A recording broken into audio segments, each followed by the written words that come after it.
Sampo and welcome to Samu. And we're very happy to share with you all that this July we will be completing 3 years of Samu.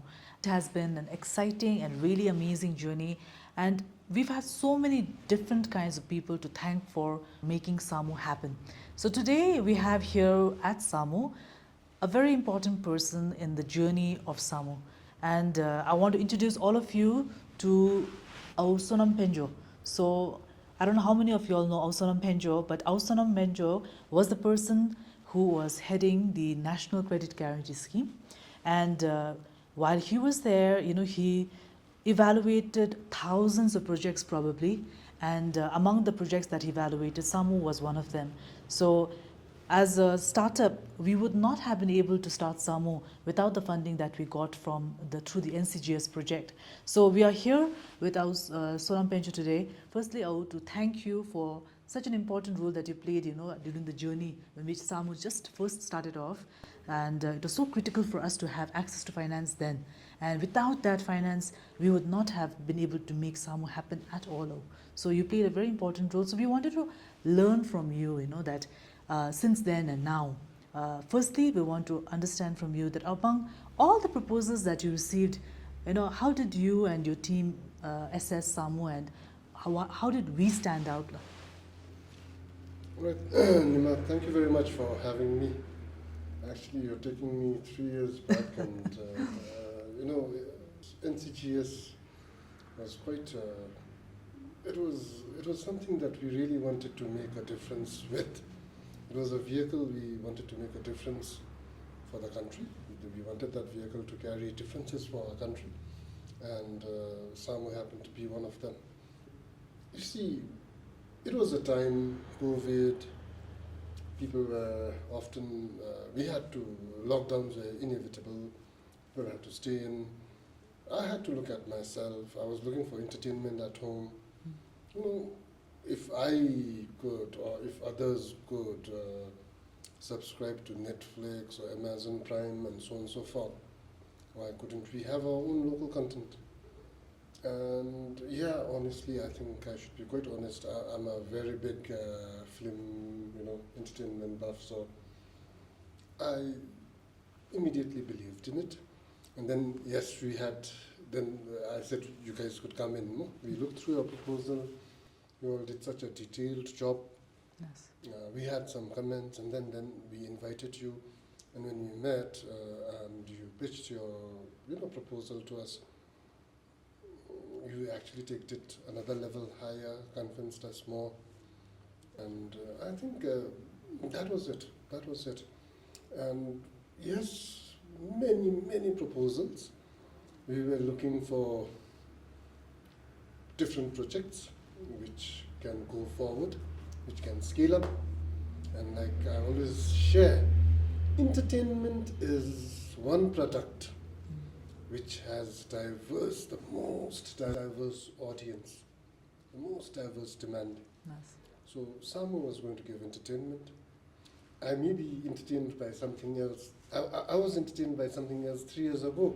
Today I'm being entertained by something other. Maybe 10 years down the line, if I live long, my choice could be different. Samu was going to provide that. So that in itself was something different, something organic, by our own Bhutanese. So there was no second thoughts on, pushing for Samu. So, thank you so much for assessing us at that time and giving us the much needed access to funding then. And in the last 3 years, our journey has been quite extraordinary, I would believe, for a startup from Bhutan trying to do something different, and in the last 3 years, we have had probably worked with over 85% of people in the film industry, in the music sector, with new talent, with old talent, with popular faces, discovered some new people as well, At the same time, we've tried our best to meet probably some of the larger objectives that you all had set out through the NCGS project. So I wanted to ask you that if you feel that so far, have we been able to meet some of the outcomes that you expected from Samula? Yes, Very much, I think, very much. In fact, I can see it. I shouldn't be thinking also, I could see, I can see it myself. You know, simultaneously I was talking with people working in the entertainment sector also, Yes. and they shared that Samu came as a relief to them. Now we couldn't go chasing people one after another. We needed a vehicle. Samu came as the vehicle. And Samu provided jobs, yeah? Samu triggered creativity, and Samu offered choices to people. So at the end of the day, that is ultimate objective was Nice. to create jobs, to enable yourselves to sustain, to make people earn livelihoods, and to offer viewers a choice. Nice. And over the period of years, you know, I have to acknowledge that while I was working with NCGS, you were one of the, Samu was one of the few partners that we partnered with who, without having to tell, came and shared with us your quarterly reports. Yes. I have to acknowledge that. So that responsibility as a borrower or as a partner, you know, was there in you. Yes. And that, in fact, gave me more confidence, you know. Had the NCGS grown, I wouldn't have shied to, you know, continue supporting Samu and making it a unicorn company. But unfortunately, you know, things didn't happen. But then that was also a big possibility. Yeah. In fact, you know, I wanted to share with all of you here that I remember this one moment when I went to our Sonam's office, you know, when our revenues had first crossed the first 10 million mark. Do you remember that moment? Yes. I came to share, and the joy that I saw on your face, you know, like for us, I think we were chasing milestones, you know, and as a startup, we were working day in and day out without break.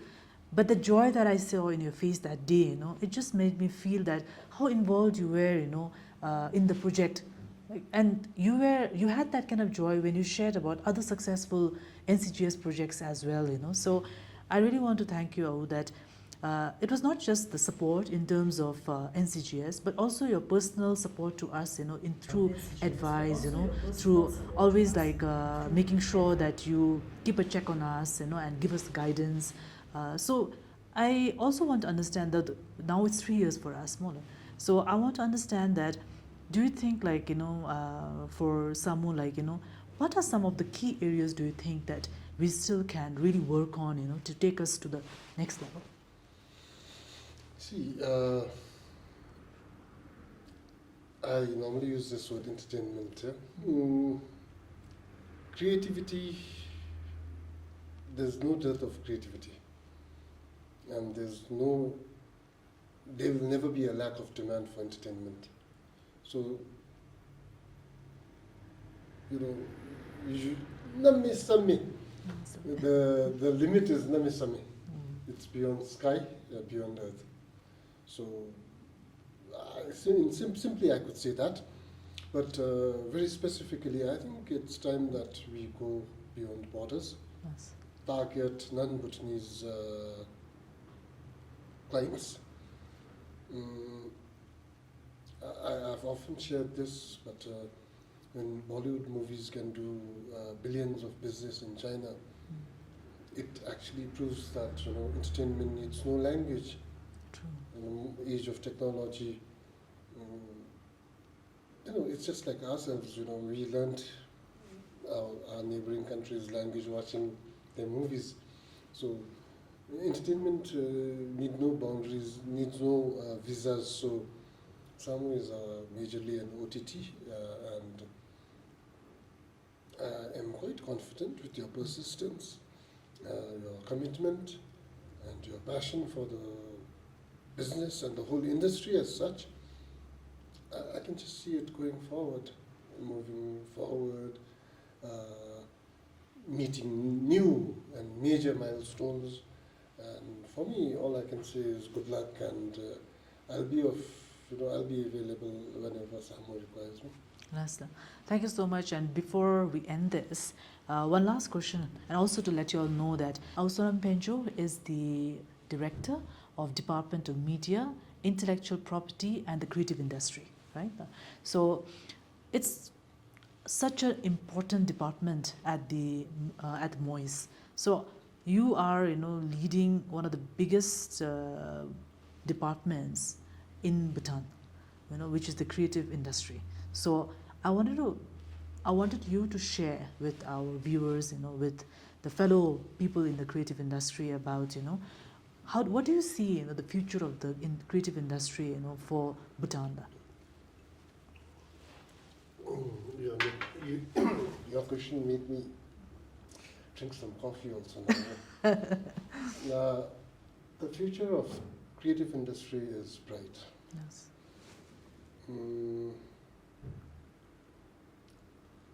It's so diverse. It's so diverse. The whole creative industry is so diverse. Every human being is creative in their own way. A challenge for me is how can we channelize it productively? Yes. And how can we create the ecosystem wherein creativity can be nurtured and be grown into a big income earning opportunity, wherein you don't have to wait for the civil service exams or the corporate exams to get a job. You already know what you're going to do. The creative industry, for me personally, I see it as something where,